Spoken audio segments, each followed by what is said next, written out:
All right. Morning, we'll have the normal press conference and the breakout next door. Vinny? Jurgen, just to start with any team news, Alexis Mac Allister, is he fit yet? And Andy Robertson, how far away? Robbo still needs more range in his shoulder, so obviously it was a big surgery, and still not even close to team training or whatever.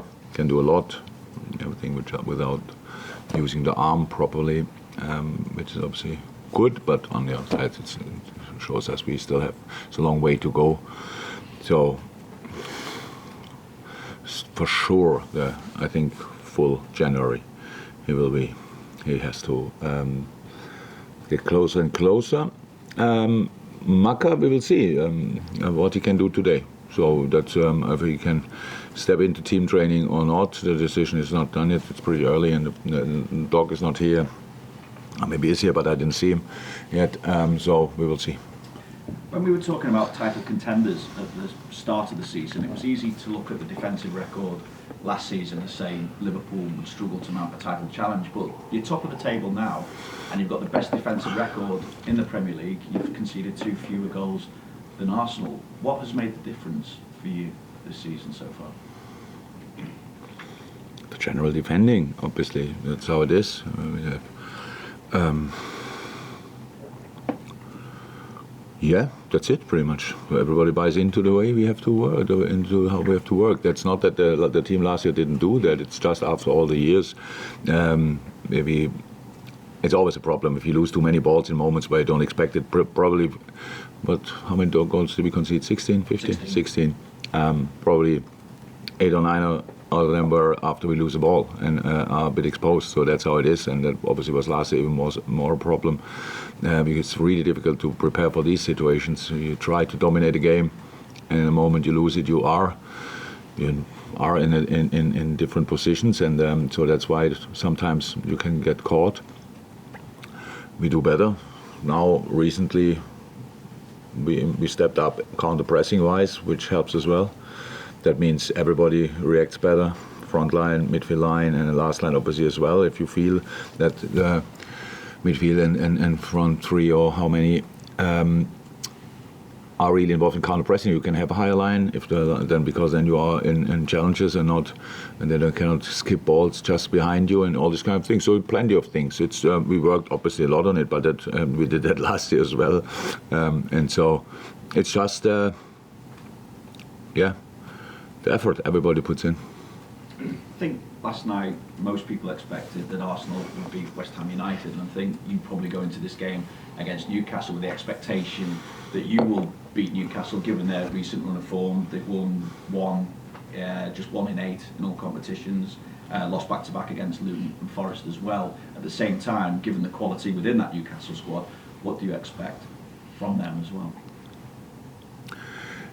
Yeah, first and foremost, it's a privilege of you and probably also personal well to just have expectation before other teams are playing. I don't have that.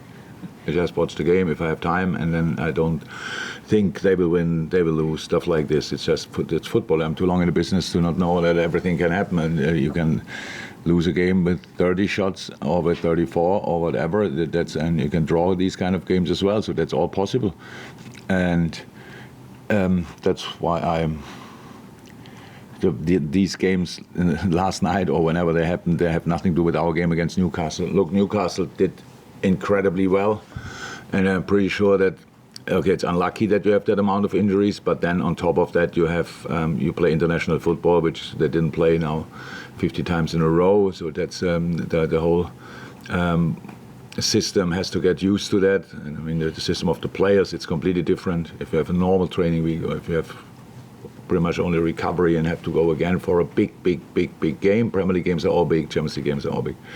So that's just a little bit, was for sure a little bit a problem. But they still do really well, and they have in all the games they lost, they had really good spells. It's not the games I saw, and the analysis only starts now really. The games that I saw, they had really good spells. They have a really good idea, but at one point they had to play Eddie had to play too often the same lineup. Definitely, that's clear. With all these games, and the boys did incredibly well. I think he said that as well. He has really give credit to the players the effort they put in. But it was pretty much the same lineup for a long, long time. And then the guys who play all the time get tired, and the guys who come back have no rhythm. So we had that situation plenty of times. But now they have 5-6 days like we had between the games, and it will help both teams. Definitely, we played 5 games in 13 days. It's absolutely insane as well. We came somehow through that. But now it's about using that extra recovery time because the next games are then, because we are still in all cup competitions. That means we have a busy January as well. Other teams probably have a lesser busy January, which is then helpful. And then we all have to get through that as well. And then from February on, we all have the same schedule again. And then we will see. Morning, Jurgen. This is obviously the first game of the new year, but after the first game of this year, you were 6th, 15 points off the top. How much happier are you now with the team, the squad, and the prospects of success? 6 times happier. I can't even remember. Who did we play? Oh, we lost that. Yeah. We were 6 for a few minutes over, and then probably 7 or 8 after that game. Yeah, horrible time last year. Same time, pretty much. It feels better, no doubt about that. How I said, I like a lot of things we did. But it's not that we really think too much about it. It's just and when I say I'm not happy, I'm okay. I'm not sure that sounds positive enough, but it is really positive. It's just so early. That's all. And we had a lot of good spells in games where we didn't win, or we had lesser good spells in games we won, and these kind of things. So it's a process. And this team is in the middle of something, and we just try to make the best of it, to deal with different situations. We spoke about injuries other teams had. We had a lot of injuries. We had some players that were not once involved in the whole season, which key players for us, and are now without key players for us. Both left backs are not in, which is really not good. And so all these kind of things. But so far we found a way to get into the next game, and there we are. Then we found a way to compete in that game. And when that we said, and how it started with the defensive record, and it's not a record. It's important, but it's not what we have in our mind. But agreeing again on that, all starts with defending. We are not desperate. We were a little bit desperate against United, to be 100% honest, in that game. It developed in that game that we had so many chances and we got desperate. That makes no sense, but it can happen. But in general, we are not desperate. We are, because we don't think we concede all the time, and then we have to score immediately. Even though we conceded quite a lot of times the first goal, but even in these moments we didn't get desperate. That's really important, and that's what we said in the beginning. We have to develop as a team, but some of the things that happened to us, they were not cool in the moment, but they helped us to grow together, and that was what happened. So far, it's okay. I cannot say more. It's obviously better to be first than sixth, but both gives you a lot of work to do for the rest of the season. You mentioned it's a busy time in terms of in January as well. So how important is the return of Jota? Super important. The return of each of the boys is super important, but Diogo especially, when everybody was quite positive about our 5 options, I don't think we had it that often, to be honest. It was like up front there, and obviously it's really, especially with the amount of games we played, it's so important that these boys can rotate as well in between them. And now, obviously, with Mo leaving and Endo leaving, we need everybody to get back. And if Maka could be back for Newcastle, would be outstanding. But after that, he has to be back pretty much, and that's the situation. We just have to make sure we always find a way to line the team up, to give them an idea how we want to play, and we don't have to talk about that too much because we did that often enough now, but it must be clear that it all starts with a common defending idea, and that worked out somehow until now. Jurgen, sticking with Diogo Jota, what are the qualities do you think he has that makes him such a a special player. I know he's had an horrendous last 12 months with injuries, which has meant him being in and out of the team, but he's quite different, isn't he? He's football brain. He's a very smart footballer. That's how it is. He understands the game particularly well. I really think Portugal is blessed with some of these kind of players who really understand the game on a different level, and he's one of them, definitely. Gives him just a chance to see situations slightly earlier, to adapt to different things the opponent is doing a little bit quicker. That's it. On top of that, he's both-footed and a great finisher. But I mean, I love the Diogo story. Now he's back, and I hope he is back for the next 10 years and stuff like this, all of that. But Diogo missed chances as well, and that's how it is. And he comes back and scores with the first he has. Fantastic. But then it's always a story. The others didn't score, and now he's coming back.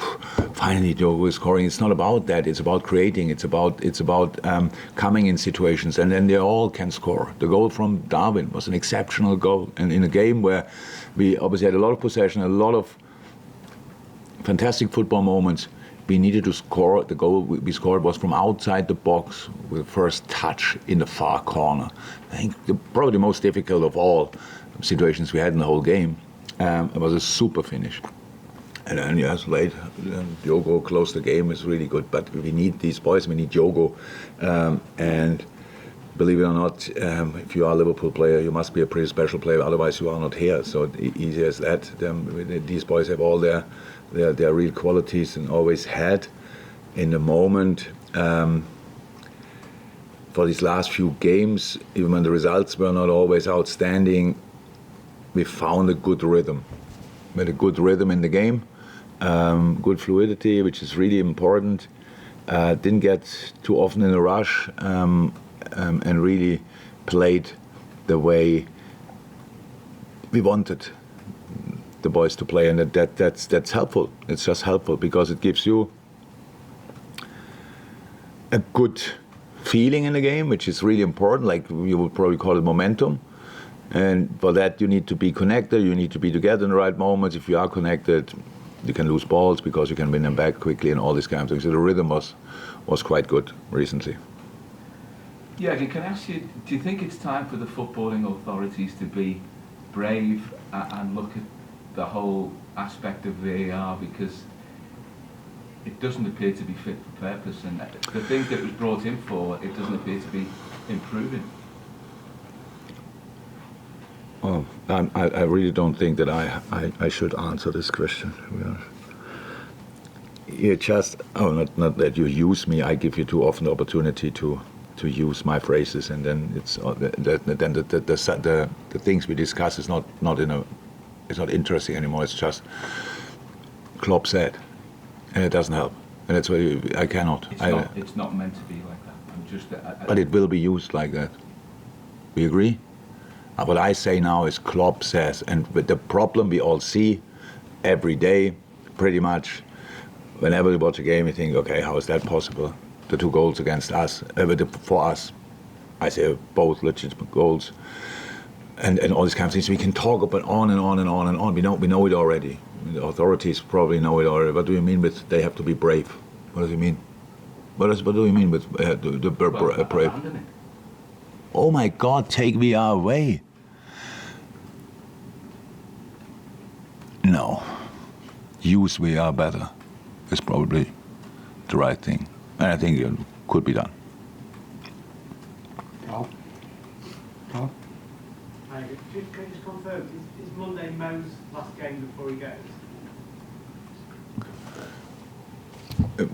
Yes. Yeah. Did you hear anything else? No, it's right. I just want, because it's not a new situation for you to know he's going to the African Nations, but because he's so consistently been in that position, have you had a long-term plan in your mind for what to do when he's away, or is it literally just game by game, who's available, who's going to fit in there? Each long-term plan I could have had depends massively on who is available. So why should I think in October who I can use when Mo is away, when I have no clue who is then available? So we have solutions in this. We would have today solutions, and I hope we have that after the Newcastle game as well. So it's not the first time. It's a really, at least very average situation that you lose your goal scorer, but we had it even worse in the past when Sadio and Moore left and we came somehow through it. And traditionally, one of them always went pretty far, at least in the tournament, which makes it then even worse. So, yeah, we have to get through this. So we knew that African Cup of Nations from time to time appear, and then more has to go. That was always clear. Now we have with Endo a participant of the Asian Cup as well. So it's like it is. We knew it, and now we have to deal with it, and we will. Yeah. Yeah, you talk about having players available, Thiago and Stefan. Are they any chance of them in January being back team?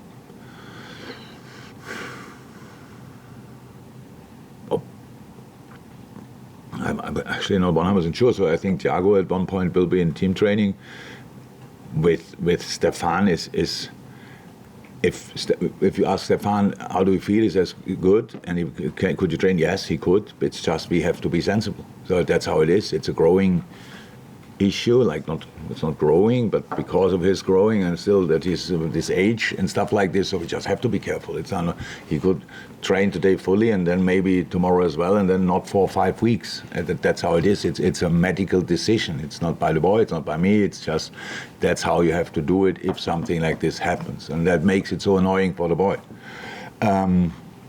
Thiago is actually in a very good moment as well. We just have to make sure that we don't use him then too early. The hip thing and around that area, it's just a long-term thing as well. There were for sure days in where he could have easily trained, but it's all about how can he be back then in the long term, and that's what we are working on.